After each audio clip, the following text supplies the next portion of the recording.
अब यहाँ पे आप देखोगे ये वीडियो है, ऐसी कई वीडियोस ऑनलाइन आपको मिलेगी जहाँ पर बहुत सारे रॉकेट्स गाजा पट्टी से बरसाए गए इजराइल की तरफ। वायलेंस दोनों साइड से हुआ है, हमास ने भी वायलेंस किया है और इजराइल ने भी बाद में जवाबी यहाँ पे कार्रवाई करी। मगर अब क्या है कि दुनिया में बहुत सारे देश हैं, वो यहाँ पर ये पूछ रहे हैं कि इजराइल के अगेंस्ट कोई यूएन एक्शन नहीं लेगा, कोई सैंक्शन यहाँ पे इम्पोज नहीं होंगे, क्योंकि इजराइल की बॉम्बिंग के दौरान कई जो आम नागरिक हैं वो भी यहाँ पर जख्मी हुए हैं, कई आम नागरिक भी यहाँ पे मारे गए हैं।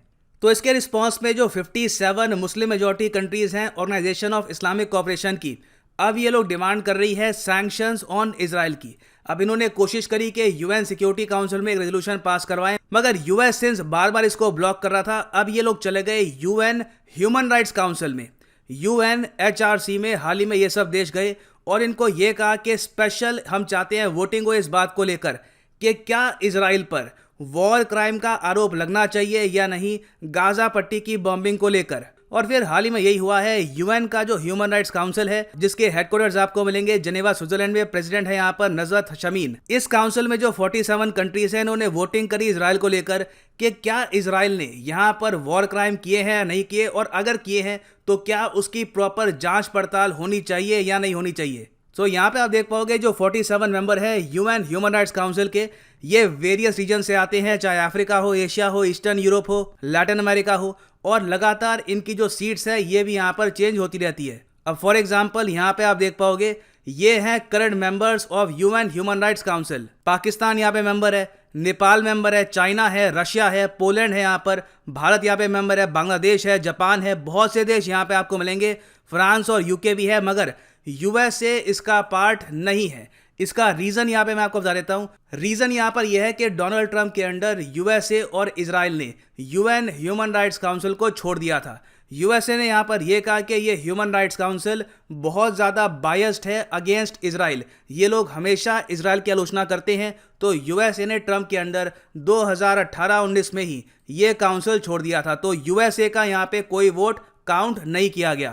तो खैर यहाँ पे आप समझ गए, जो मैंने आपको 47 कंट्रीज दिखाई, इनको वोटिंग करनी थी इजराइल के पक्ष में या फिर इजराइल के खिलाफ। और बहुत ही इंटरेस्टिंगली ज्यादातर देशों ने यहाँ पर वोटिंग करी है इजराइल के खिलाफ। यहाँ पे आप देख पाओगे यह है वोटिंग पैटर्न। देखो यहाँ पे वोटिंग हो रही थी, देखो यहाँ पे वोटिंग हो रही थी इस क्वेश्चन को लेकर कि क्या इजराइल ने वॉर क्राइम यहाँ पे कमिट किए हैं, क्या इस बात की इन्वेस्टिगेशन होनी चाहिए या नहीं होनी चाहिए। जिस कंट्री ने वाई यहाँ पर वोट किया है ये वोट गया है इजराइल के अगेंस्ट, ये नुकसान पहुंचाएगा इजराइल को। जिस कंट्री ने एन वोट किया है ये है इजराइल के पक्ष में वोट। तो आप देखेंगे कि अर्जेंटीना, अर्मेनिया, जी हाँ इवन अर्मेनिया ने भी यहाँ पे वोट किया है इजराइल के अगेंस्ट। रीजन यहाँ पे ये है कि इजराइल ने बहुत सारे ड्रोन्स प्रोवाइड किए थे अजरबैजान को जब इनकी वॉर चल रही थी विद अजरबैजान। तो खैर आगे आप अगर देखोगे बांग्लादेश ऑब्वियसली इन्होंने वोट किया है इजराइल के अगेंस्ट, चाइना ने वोट किया है इजराइल के अगेंस्ट, क्यूबा ने इनके अगेंस्ट वोट किया है। उसके अलावा आगे आप अगर देखो तो पाकिस्तान ने इजराइल के विरोध में वोट किया है, रशिया ने भी इजराइल के विरोध में वोट किया है। और इजराइल को सपोर्ट किन कंट्रीज ने दिया है, देखो सपोर्ट यहाँ पे दिया है जर्मनी ने, ऑस्ट्रिया ने। ऑस्ट्रिया ने तो आपको पता होगा हाल ही में इन्होंने इजराइल का झंडा लहराया था अपने देश में, जिसकी वजह से दुनिया भर में कई लोगों ने प्रोटेस्ट भी किया ऑस्ट्रिया का। फिर यूनाइटेड किंगडम है, यहाँ पे उरुग्वे है, उसके अलावा मार्शल आइलैंड्स, चेक रिपब्लिक, इन सब कंट्रीज ने प्रॉपरली यहाँ पे इजराइल का सपोर्ट किया और यहाँ पे कहा कि कोई इन्वेस्टिगेशन की आवश्यकता नहीं है वॉर क्राइम के इशू को लेकर। अच्छा फिर यहाँ पे वाई और एन के बाद आपको दिख रहा होगा ए का मतलब होता है एब्सटेन, मतलब कि इन कंट्रीज ने यहाँ पर वोट ही नहीं किया, ना इजराइल के पक्ष में ना इनके विरोध में। तो यहाँ पे आता है भारत। भारत ने देखो ऑल टुगेदर ना इजराइल के पक्ष में वोट किया है ना विरोध में वोट किया है, क्योंकि मैंने आपको जैसे बताया था हमारी फॉरेन पॉलिसी देखो बहुत ज़्यादा बैलेंस्ड होती है। हमें इजराइल के साथ काफ़ी बिजनेस भी करना है, मगर साथ ही साथ Saudi Arabia, UAE, Afghanistan, Iran, Malaysia, ये सब कंट्रीज़ भी हमारे लिए इंपॉर्टेंट है। बांग्लादेश भी आप अगर देखो ये सब कंट्रीज़ हमारे लिए इंपॉर्टेंट है। तो हम ऑल टुगेदर यहाँ पे ओपनली इस इशू को लेकर इजराइल का समर्थन नहीं कर सकते थे। तो इंडिया और ना सिर्फ भारत, इवन फ्रांस ने मना कर दिया कि हम लोग यहाँ पे वोट करेंगे, दोनों ने एब्सटेन कर दिया। एक तरफ से आप कह सकते हैं ये लोग वोट कर भी देते तो ज़्यादा कुछ इसका इम्पैक्ट होता ना, इजराइल काफ़ी हद तक घिर चुका था और ज़्यादातर जो कंट्रीज हैं ये इजराइल के अगेंस्ट ही थी। सो आप कह सकते हैं इन अ नटशेल इंडिया ने इजराइल के अगेंस्ट वोट ही नहीं किया, we prefer to stay away. हाँ मगर भारत ने एक स्टेटमेंट दी है, भारत ने यहाँ पर यह कहा है कि हम बहुत हद तक चिंतित हैं उस वायलेंस को लेकर जो हाल ही में हुआ था जेरूसलम में, और जो शेख जराह में इविक्शन का केस है, जिस तरीके से पैलेस्टीनियंस को वहाँ पे निकाला जा रहा है, उस बात को लेकर हम काफ़ी हद तक कंसर्न्ड है।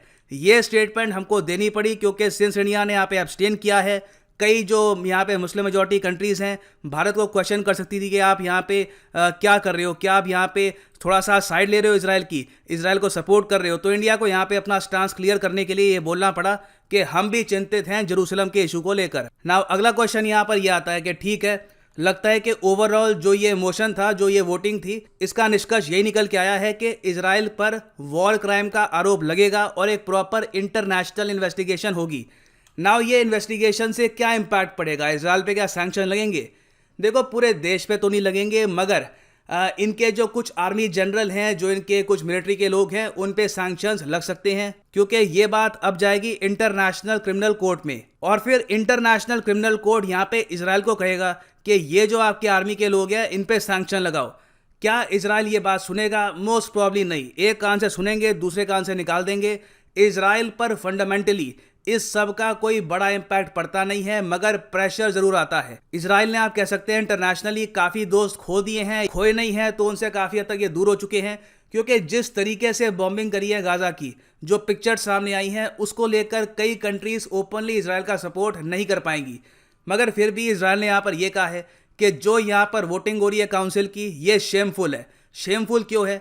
ये लोग कह रहे हैं कि रॉकेट्स तो हम पे बरसे थे, हमारे भी तो लोग मारे गए थे, तब ह्यूमन राइट्स का क्या हुआ था? ये इनका तर्क है। यहाँ पर हमारे कई शहरों का जो बहुत सारा एरिया डिस्ट्रॉय हो गया, 4000 रॉकेट बरसाए गए, उसके रिस्पॉन्स में ठीक है हमने भी एक्शन लिया, मगर यहाँ पे आप ऐसे पोर्ट्रे क्यों कर रहे हो कि अचानक से इजराइल उठा और यहाँ पे गाजा की बॉम्बिंग कर दी, हमें प्रोवोक किया गया था। तो इसलिए यहाँ पर ये कह रहे हैं कि यूएन ह्यूमन राइट्स काउंसिल काफ़ी हद तक बायस्ड है और ये जो वोटिंग है ये है शर्मनाक। मगर जो यहाँ पर वोटिंग पैटर्न है ये बहुत इंटरेस्टिंग है, और इससे यहाँ पे साफ साफ दिखता है कि इजराइल के अगेंस्ट अब बहुत सारे देश प्रॉपरली खड़े हो चुके हैं। चाइना एक टाइम पर इजराइल के अगेंस्ट वोट नहीं करता था, ये लोग एब्सटेन करते थे। अब चाइना खुल के आ गया है इजराइल के विरोध में। ना सिर्फ चाइना, इवन रशिया आ चुका है खुल के इजराइल के विरोध में। मैंने आपको बताया था एक वीडियो में कि व्लादिमीर पुतिन ने 2018-19 के आसपास बेंजामिन नेतन्याहू को वार्निंग भी दी थी कि अगर तुम लोग सीरिया में बॉम्बिंग करते रहते हो तो मुझे मजबूरी में इजराइल पे भी अटैक करना होगा, इजराइल के अगेंस्ट भी वॉर डिक्लेयर करनी होगी। तो ये बात अब क्लियर है कि रशिया और चाइना की जो ये एक पार्टनरशिप है ये अब हो चुकी है ओपनली एंटी इजराइल। और फाइनली मैं यहाँ पे आपसे क्वेश्चन पूछना चाहूँगा, आपके हिसाब से क्या भारत को यहाँ पर इजराइल के पक्ष में वोट करना चाहिए था या फिर विरोध में? या आप यहाँ पे एटलीस्ट मानते हैं कि एब्सटेन करना तो कोई तर्क यहाँ पे है नहीं, एटलीस्ट वोट तो करते, कुछ अपनी वॉइस तो दुनिया के सामने दिखाते कि हम यहाँ पे इजराइल को सपोर्ट कर रहे हैं, इजराइल के अगेंस्ट हैं। एब्सटेन करके भारत की जो पॉलिसी है बहुत ज़्यादा न्यूट्रल दिखती है। आप लिखिएगा इसके बारे में कमेंट सेक्शन में, आपका क्या व्यू पॉइंट है? आपके हिसाब से इंडिया को यहाँ पर किस पक्ष में वोट करना चाहिए था? और फाइनली यहाँ पे मैं ऐड कर दूं कि आप किसी भी एग्जाम के लिए प्रिपेयर कर रहे हैं, चाहे UPSC, SSC, bank, any examination, simply जाओ unacademy.com पे, क्लिक करो यहाँ पर किसी भी एग्जाम पे, for example UPSC, CSC, get subscription पे, और यहाँ पे आप परचेज कर सकते हैं प्लस या फिर आइकॉनिक कोर्स। जो प्लस कोर्स है ये पर मंथ आपको पड़ेगा 4125 का, मगर ये प्राइस पे मत कर देना, यूज करिए यहाँ पर promo code PG10 and the prices will fall. और आप रिड्यूस प्राइसेस में परचेज कर सकते हैं ये कोर्सेज। लाइव क्लास यहाँ पे आपको मिलेगी जो आप देख पाएंगे फोन पे, टैबलेट पे, कंप्यूटर पे, वेरेवर यू वांट। सो इसी नोट के साथ ये है वीडियो का अंत। Thank you for listening and as always God bless you all.